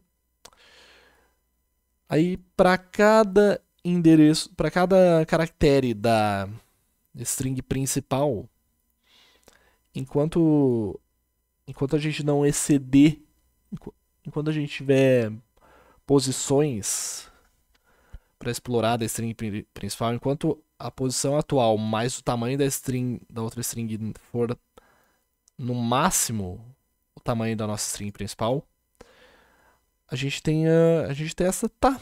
Vamos assumir agora que por enquanto por enquanto, pelo menos nessa posição que a gente está investigando, na primeira, na segunda, a segunda, a terceira, quarta, quinta, a gente tem uma substring, né? Vamos assumir que a gente tem uma substring começando a partir daqui. E aí, para cada uma das letras dessa substring, a gente vai fazer o seguinte. A gente começa com um J no índice 0. Enquanto a gente não chegar no fim da string principal e a gente não chegar no fim da nossa string secundária, que aqui a gente está testando, comparando com a principal, a gente vai avançando, né? Se a gente achar uma diferença, se a letra que a gente está avaliando, o caractere que a gente está avaliando na primeira string for diferente do caractere que a gente está avaliando na segunda, então a gente assume que. Então a gente já sabe que a string atual não é substring de. Não é substring da string principal. Então a gente pula fora do laço. Agora, se a gente passar por todos esses testes e não der nenhuma diferença, cur vai ser verdadeiro. Cur é de current, tá? De atual. Se isso aqui for verdadeiro, a nossa resposta então é verdadeira. A gente pode pular fora do laço e a gente pode mostrar aqui 0 ou 1, dependendo do resultado. Essa não é substring, essa é substring. Atona aqui é substring também. Backtracking, obviamente, não é. Ato é substring. Ó, tanto é que eu seleciono aqui, tem ato aqui, ó. 01101. Beleza? Para o problema J era isso. Vou dar uma pausa rapidinho e já volto de novo. Beleza, estamos quase no final. Vamos para o problema I agora. O penúltimo aí que eu resolvi da prova. E o problema I é o seguinte. Ele é parecido com os problemas G e J, e eu já vou explicar o porquê. Quando não conhecemos plenamente um local e queremos sair dele, algumas vezes usamos saídas indiretas, isso é, ficamos tentando direções e voltando até achar a saída. Porém, quando conhecemos plenamente o local, encontramos uma saída direta mais facilmente. Para exemplificar isso, nesse problema vai ser dada uma matriz preenchida por números inteiros entre 0 e 3. O número 0 representa um caminho bloqueado ou indireto. Ó, como isso aqui é meio que o oposto dos problemas que a gente estava vendo antes. E o 1, um potencial caminho direto. O número 2 mostra a origem e 3 a saída. Encontre a quantidade de locais, células da matriz necessários para sair do local, passando apenas por caminhos potencialmente diretos, sabendo que haverá uma única rota direta até a saída. Agora vocês vão ver que esse é um problema tipo o G e o J, só que o G e o J não, é o G e o N. É o G e o N, eu confundi. Só que com matrizes maiores, a gente tem, elas são no mínimo tamanho 1, elas não são quadradas. Elas podem ser de no mínimo 1 até 1000, cada quantidade de linhas e colunas, né? E aí as próximas L linhas vão ser preenchidas por 100 inteiros com valor entre 0 e 3. E a saída contém um número inteiro com a quantidade de locais da origem até a saída, passando apenas por caminhos diretos, inclusive a origem e a saída. Vamos contar aqui. A matriz é quadrada, né? 4 por 4. Tração das 4 rodas. Olha que beleza. 1, 2, 3, 4, 5, 6, 7, 8, 9, 10, 11. Opa. 1, 2, 3, 4, 5, 6, 7, 8, 9, 10, 11. Aí, agora sim. E aqui a gente tem um único caminho correto para chegar no 3, né? 1, 2, 3, 4, 5, 6 e 7. Aí, ó. Beleza? Aqui, se não me engano, eu usei um Dexter. Vamos conferir? Eu já fechei aqui o código anterior. E a gente faz o seguinte.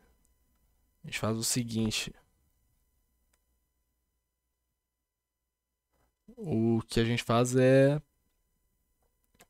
bem parecido com o que a gente fez antes, mas eu já vou mostrar no que é diferente. A gente vai fazer o velho negócio do EOF, né? Testar mais de um caso de teste no mesmo arquivo. A gente vai tentar ler dois números inteiros N e M, que são o tamanho da nossa matriz, enquanto a gente não chegar no fim do arquivo, enquanto o scanf não retornar EOF. A gente declara aqui a posição de origem e a posição de destino da matriz. A gente vai ter que descobrir elas ainda, a gente não sabe quais são. A gente vai fazer isso durante o tempo de leitura. Dá pra fazer depois, se tu quiser, dá pra fazer outra forma, mas eu prefiro aproveitar a viagem e já fazer agora.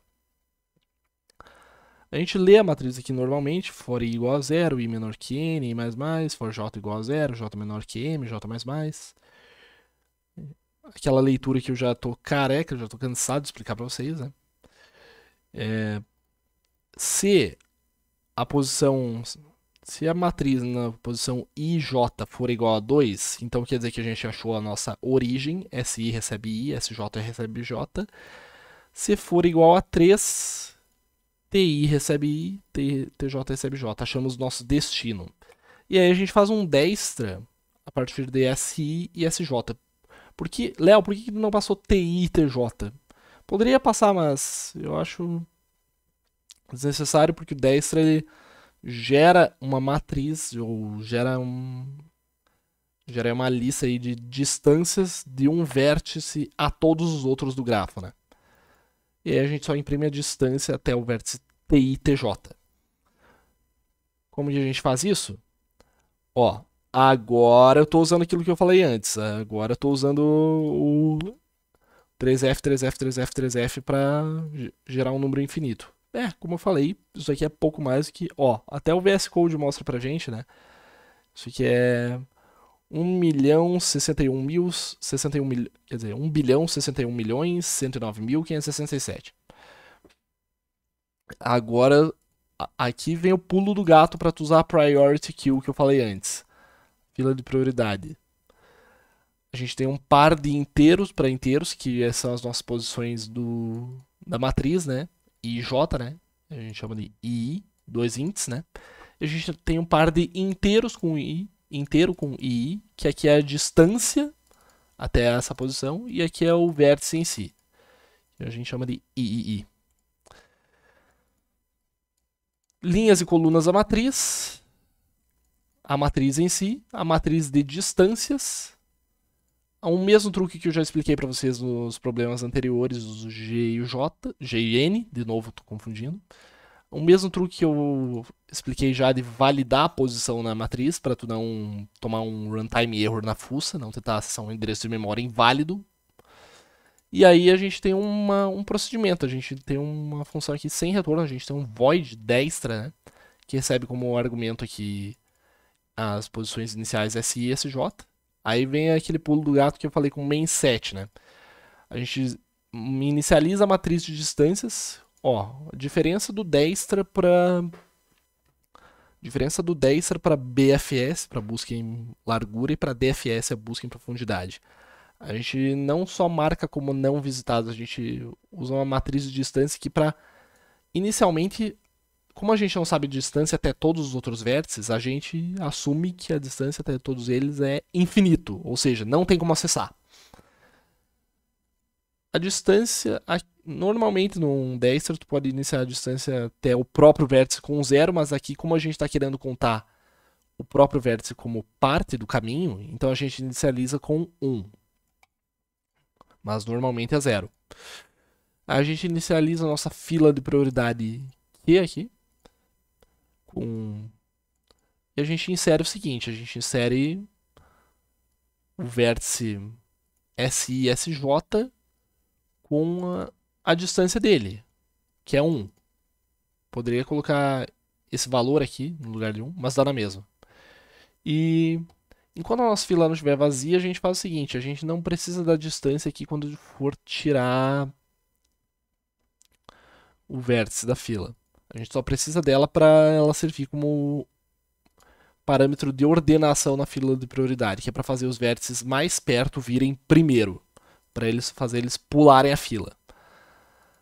Aqui, ao contrário da queue, a gente não usa o front, a gente usa o top como se fosse a pilha, né? Porque a gente está no topo da fila de prioridade, né? A gente extrai um vértice I e J, né? As posições I e J da matriz com Q.top.second, porque a gente está querendo pegar isso aqui, não isso aqui. Q.top.second.first. e q.top.second.second, respectivamente. E aí a gente remove eles da fila com q.pop. Aí, de novo, para cada um dos 4 possíveis vizinhos na nossa matriz, no nosso grafo, naquele vértice, daquela célula da matriz, a gente verifica se ele não é válido, a gente segue o baile, a gente vai para o próximo. E a gente faz o seguinte: se a distância atual desse vértice, muito provavelmente, como a gente está vendo ele pela primeira vez, vai ser infinito, né? For maior do que a distância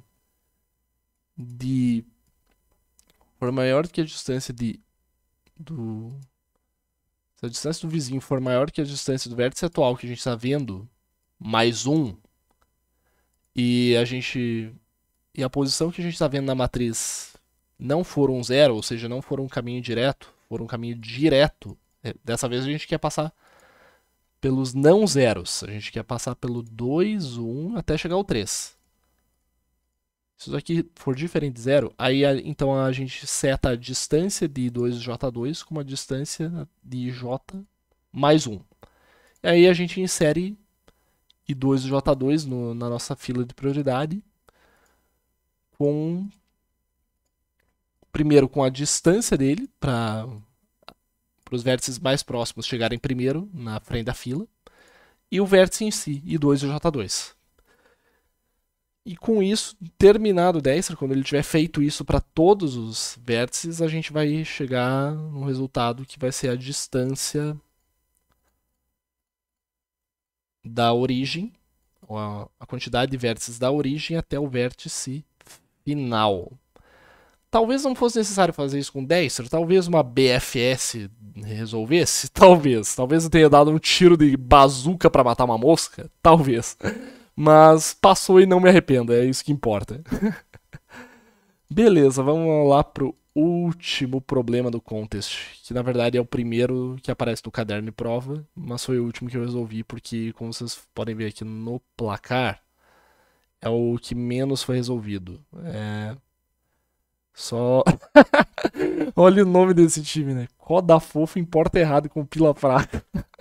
Meu Deus, o pessoal é muito criativo com o nome do time da maratona. Que fase, hein, Federal de Uberlândia? Tamo junto. Olha só. Os caras demoraram mais que eu pra terminar o gabaritar o contest. Mas gabaritaram, é isso que importa. Vamos pro problema A, então. Achar o caminho. Esse aí eu achei que fosse bucha. Esse aí eu achei que fosse muito complicado. Dada uma matriz M por M, matriz quadrada, né? Sendo M no mínimo 3, no máximo 15, enquanto a quantidade de passos para achar o caminho a partir de uma dada posição e voltar para a mesma posição. Nesse problema não haverá ciclos e um passo de ida em uma posição não impede de ter o mesmo passo de volta. Por exemplo, 1 para 4 e 4 para 1, né?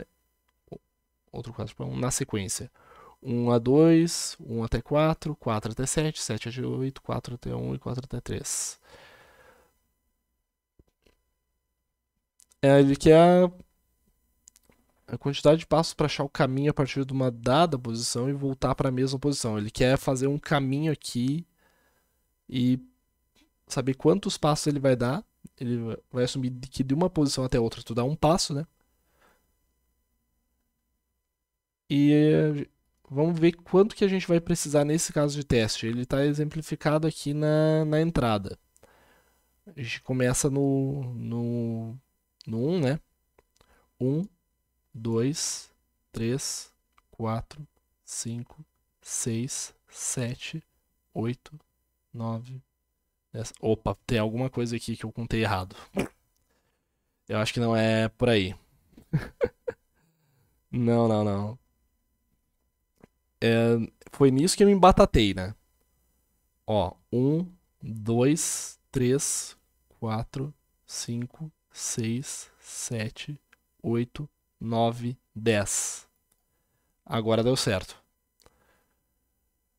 A entrada vai ter um inteiro N, que indica a quantidade de casos de teste, que são no máximo 200. Cada caso de teste vai ter um inteiro I, com a posição para iniciar e terminar os passos. Na linha seguinte vai ter dois inteiros V e A, que vão indicar a quantidade de posições e passos. Por fim, vai ter uma quantidade A de linhas, com os passos que vão ser dados para achar o caminho. Cada caso de teste vai ter um inteiro na saída com a quantidade de passos dados para achar o caminho, contados a partir do ponto inicial e retornando ao mesmo ponto. Aqui eu achei que a porca ia torcer o rabo e achei que eu não ia gabaritar o contest. Mas vocês vão ver o que aconteceu. Beleza, a gente tem 2 casos de teste aqui. Aqui a gente parte a partir do vértice 1, né? A gente tem 9 posições na matriz. Aparentemente vai ser sempre um número quadrado isso aqui. A gente tem 6 arestas, né? A gente tem 6... Ou melhor, a gente tem 6 caminhos, 6 sequências, na verdade. 6 passos. 1 e 2, 1 e 4, 4 e 7, 7 e 8, 4 e 1, 4 e 3. Esse aqui eu tive que ir mais no feeling, rapaziada. Esse daqui eu tive que ir meio que na sorte. Eu constatei o seguinte. Como tendo um passo de ida e um passo de volta, como tendo ou não um passo de ida e um de volta, tendo só de ida a gente ia ter que percorrer ele 2 vezes, eu ignorei o passo de volta, ou seja, 1 e 4 aqui. Eu ignorei o 4 e 1, se já tem. E eu contei eles vezes 2. Eu pensei, não, essa é a solução mais burra possível. Se isso daqui passar, meu amigo, não é possível. Mas é aquele negócio, não é estúpido se funciona. Vamos ver como é que eu fiz? Code A ponto asterisco. Deixa eu só fechar isso aqui. Sim, é só isso que tem de código. É só isso. Eu tenho um par de inteiros aqui. Eu tenho a quantidade de casos de teste T. Tenho X, que é a nossa posição inicial. Tenho o N, que é o tamanho da nossa matriz, né? Eu tenho A, que é a nossa quantidade de arestas, né? Eu inseri eles tudo num set, num conjunto do C++. Qual é a característica do set da STL do C++? Ele não te permite ter elementos duplicados, ou seja, se tu inserir 2 elementos iguais, ele só vai contar 1. Se tu inserir trocentos elementos iguais, ele só vai contar 1. É o mesmo. Então, aqui a gente... Para cada uma das arestas a gente lê a posição de origem, o vértice de origem, o vértice de destino, U e V, né? Se U for maior que V, a gente troca eles de posição, ou seja, 1 e 4 e 4 e 1 vão se tornar o mesmo passo, e a gente insere eles no conjunto. A resposta final vai ser imprimir o tamanho do conjunto, st.size, vezes 2. Pode ver aqui, 1 e 2, 1 e 4, 4 e 7, 7 e 8, 4 e 1, 4 e 3. Ignorando 4 e 1, quantas arestas a gente tem aqui? 5. Qual que é a resposta aqui? A ponto out é binário, é A ponto sol que a gente quer. Qual que é a resposta que a gente tem aqui? 10. Mesma coisa que no outro caso de teste. A gente tem 7 e 8. Aqui no caso a gente não tem nada repetido. 7 e 8, 8 e 15, 15 e 14, 8 e 9. 4 vezes 2, 8. Por incrível que pareça, ou por incrível que parível, isso aqui passou. E foi assim que eu gabaritei o contest da UFU desse último sábado aí, desse último fim de semana.